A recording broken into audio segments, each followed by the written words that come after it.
Hey everyone, this is Pallavi, and today we are diving into the sixth game of the book, The Most Instructive Games of Chess Ever Played by Irving Chernev. Titled Weak Pawns, Weak Squares, and Mighty Mighty Knights, this game was played between Mattison and Nimzovich in Carlsbad in 1929. Featuring the NimzoIndianDefense, it's a masterclass in strategic play highlighting the power of strong knights and positional weaknesses.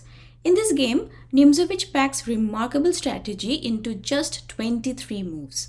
His attack on a doubled pawn weakens a key square where he plants a knight so securely it cannot be dislodged. He then opens a file for his queen rook, and with that sector under control shifts his king knight to the center. The centralized knights unleash devastating power, forcing Mattison to resign despite losing no material. Is this style of chess art or science? In Nimzovich's skilled hands, it's both. Let's get started. So white started with d4, knight f6, c4, e6, knight c3, developing towards the center, bishop to b4, pinning the knight on c3, and also developing. Knight f3, bishop takes c3 check, and b takes c3. The exchange likely satisfies both sides. White gains the two bishops and an open file for the queen rook, while black creates a weakness with a doubled pawn in white's position. Now black played d6. White played queen c2, black played queen to e7. Black is prepared to respond e4 with e5, gaining a solid share of the center. White played bishop a3 with two goals. Number one, to prevent e5, which would leave black unable to recapture after d takes e5, and number two, to advance c5, aiming to dissolve the doubled pawn. After bishop to a3, now black played c5.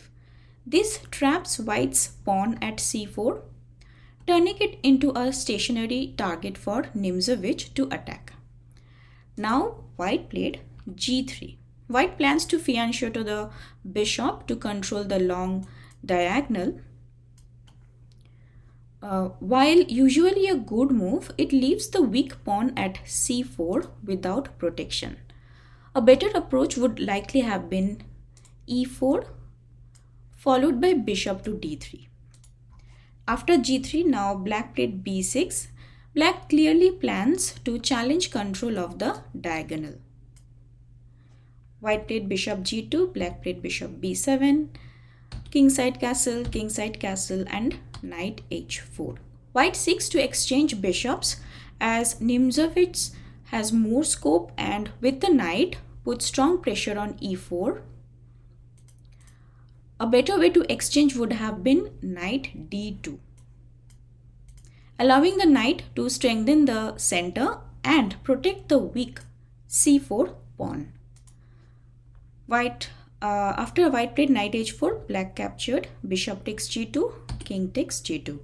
A much better move would have been knight takes g2, bringing the knight back into play, because after knight c6, white could follow with e4,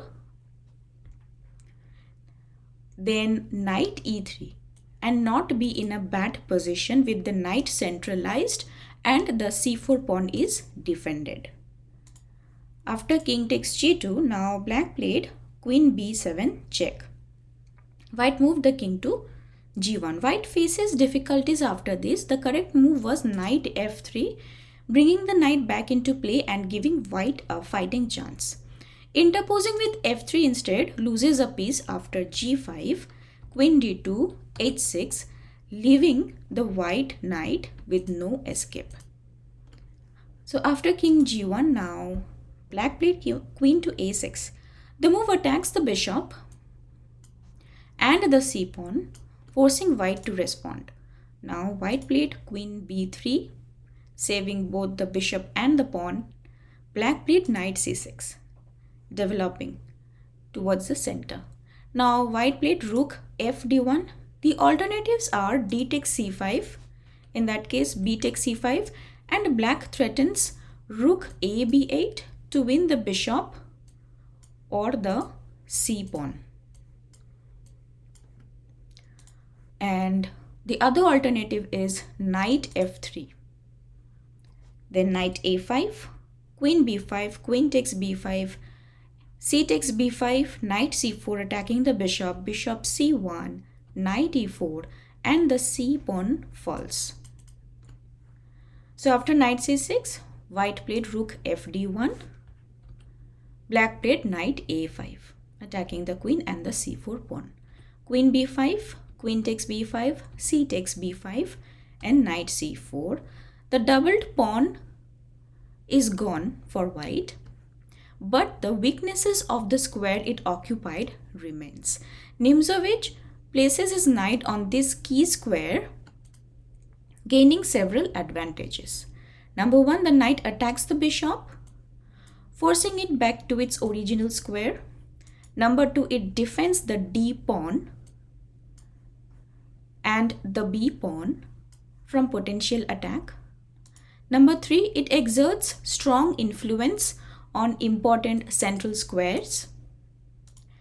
And number four, it cannot be displaced by pawns or the bishop, which only controls the black squares. So after knight c4, now white played bishop c1, black played another good move, a6. This opens the a file as white must capture or lose a pawn. B takes a6. Black captured, rook takes a6. The rook now targets the isolated a pawn. Now white played d takes c5, b takes c5, and knight to g2. The knight returns, but it's too late. Knight d5. The comparison of the positions reveals black's superiority. His knights are well centralized and his rooks control two open files. Meanwhile, these two files. Meanwhile, white's minor pieces are scattered and his rooks are disconnected. Now white played rook d3, supporting c3. Black played rook f8, doubling up and also attacking a2. e4, attacking the black knight, and now black played knight e5, and now white resigned. Mattison resigns despite not losing a single pawn.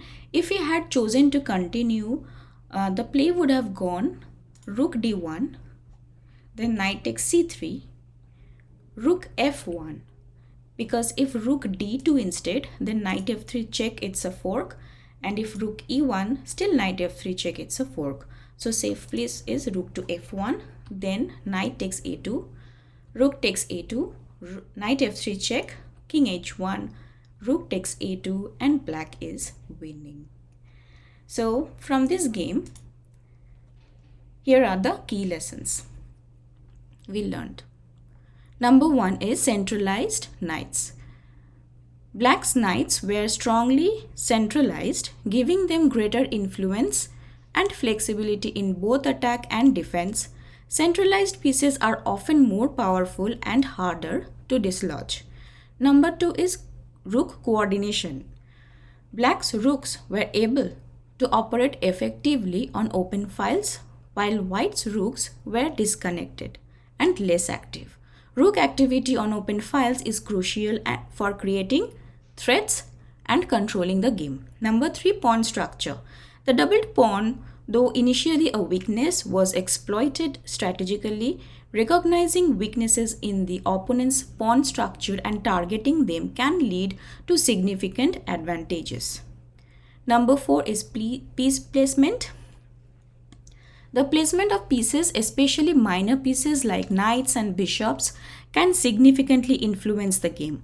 Nimzovich's knight on a vital square could not be easily dislodged, providing both offensive and defensive strength.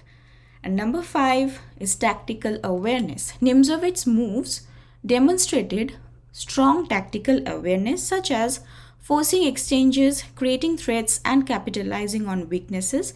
Always be aware of your opponent's threats and your own opportunities to create tactical shots. And number 6 is timing of exchanges. The game also highlighted how choosing the right moment to exchange pieces can shift the balance of power, whether to alleviate pressure or to gain material.